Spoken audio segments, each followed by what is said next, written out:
Saudara, hari pertama masuk kerja usai libur lebaran, jumlah pasien puskesmas di Bone, Sulawesi Selatan meningkat dari biasanya. Sebagian besar pasien mengalami demam dan batuk akibat cuaca ekstrim.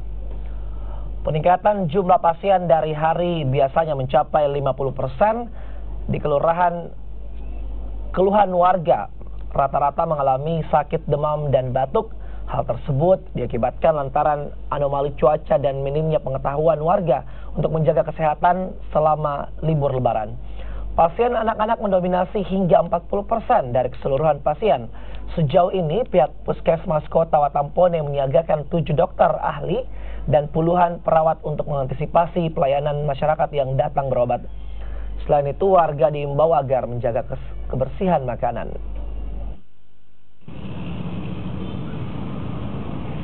Alhamdulillah bagus saya lihat, lancar saya lihat itu pelayanannya. Meskipun harus ngantri Pak ya? Iya.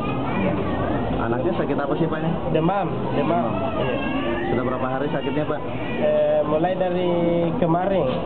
Jumlah pasien yang ada di puskesmas memang rata-ratanya hampir 200 setiap harinya, cuma hanya ini ada peningkatan. Ini tadi saya cek sudah ada 270 yang terdaftar pas jam 12 ya, jam 11.30 sekarang.